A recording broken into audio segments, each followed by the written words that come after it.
So where should you go this year if you're still looking for inspiration? Let's find out more about the travel trends this Eid. Joined on the line by Rikin Sheth, who's Assistant Vice President for Musafir.com. How are you, Rikin? Good to have you on the radio again. Good morning, Georgia. Thank you so much. And it's just the wonderful time of the year where everyone is just waiting forward for the Eid Al Adha break. Yes, you can feel like everyone's a little bit demob happy. And I think it helps that the announcement got made overnight in Saudi when the Eid holiday is going to take place. It makes it all the more real. Now, tell me, you guys very much have your finger on the pulse when it comes to travel trends. What countries are proving popular? I mean, first of all, are people travelling? Are people planning to leave the UAE this Eid? Absolutely, 100%. I think it's one of those years where everything is opened up. Countries like Kazakhstan, Kyrgyzstan, Egypt, Saudi Arabia, Morocco, Turkey, as well as Eastern Europe. These are some of the countries wherein there is huge demand in terms of outbound travel, in addition to the home countries that the customers want to travel to.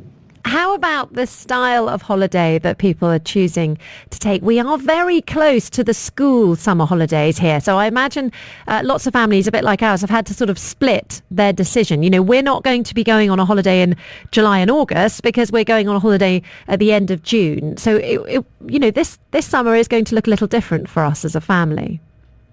Yeah, I think some of the stats that we've gathered is, about 50% of the people are willing to travel to a completely new destination. Now, majority of that belongs to Europe. 25% of the people are looking to combine both a home country and a tourist destination, and the remaining 25% is sticking back to their home countries. So it's a complete blend of people who are willing to combine a tourist destination along with the home country. Interesting. Now, those who are choosing to travel, who are choosing to jump on a plane, are they travelling independently? Are they booking a flight and then a hotel or an Airbnb? Or do you find that the package holidays are proving popular? I think the package holidays are definitely being popular because of the price that they get in terms of a holiday package. Plus, right from the time they board a flight from Dubai or from the UAE and come back to the UAE, they're taken care of. They don't need to bother anything about any kind of arrangement because travel companies make sure that it's a absolute hassle-free travel for them.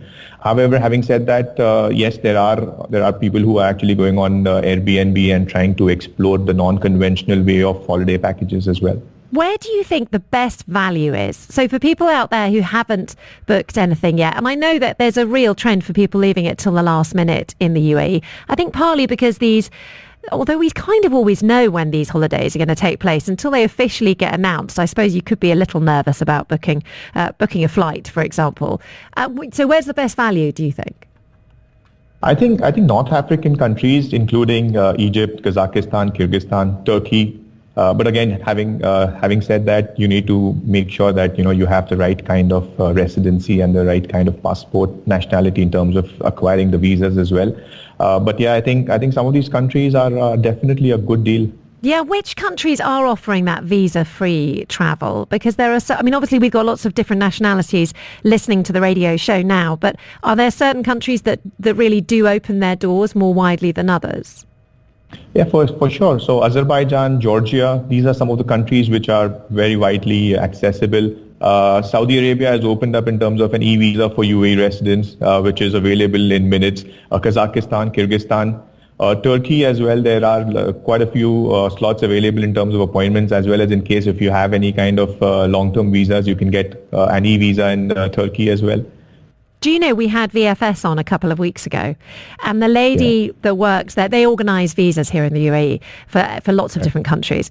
And the lady was very strict. She's like, if you're trying to get to Europe, if you're trying to get to the United Kingdom, I'm afraid the reality is if you didn't book an appointment a while back, it's just not happening for you, which was really interesting. I hadn't quite realised how quickly those slots fill up. So if you're thinking now that you'd like to go to France and you haven't already booked your Schengen visa, then you basically can't get there.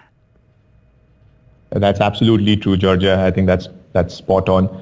In case you want to travel to Europe, there is at least a 3-month preparation that may be required because some of the VFS appointments are available extremely late. For that matter, if you want to travel to Europe, then you're looking at an October as a holiday because the appointments are available in September. However, there are companies which have kind of tie-ups with tourism boards of certain countries and with VFS, wherein if you're taking a group departure with the company, we can get slots available earlier as well. So that's an advantage in terms of package and the holiday companies like us. That is really interesting. I didn't know that was a reality. So if you join a tour group, then that could be one way to leapfrog yourself to the front of that VFS queue, so to speak. Very interesting indeed. Can you tell me a little bit? I mean, we're going to talk about tourism in Saudi a little bit more in the coming minutes with a travel agent who's actually based out there who organises experiences. But we are hearing about Saudi becoming more popular as a tourist destination, specifically for Middle Eastern travellers. Is that something that you have seen evidenced on your website? Oh yes, absolutely. I think for about 6 months back, I think Saudi was more of a business kind of a destination. But with the amount of social media and with the amount of exposure that Saudi Tourism Board has had in the UAE, I think it is tremendous. I think we've had a few groups travel from Musafir as an organization just to explore the country so that, we can pass on the experience theoretically to our customers as well. And having said that, I think we partnered with MasterCard as well, who's kind of investing quite a bit in terms of technology platforms, who's actually enabling our customer, visualize what is happening in terms of any kind of a holiday destination that you're looking at. So that's playing a huge part in terms of Saudi developing as the next big tourist destination. And with the visa rules kind of eased out in terms of a multi-entry 1-year e-visa that they are providing within minutes to UAE residents, wow, it's a big deal. I've got about 30 seconds left with you. How about the big elephant in the room, which is that flights are costing an absolute bomb at the moment, a complete fortune. When we travel to Turkey, we're not going with one of the big sort of premium airlines. We're going budget as much as we can. And that was the only way that we could afford that trip. We were astonished at the cost of flights. Are you finding that that's a break in any way at all on travellers' enthusiasm?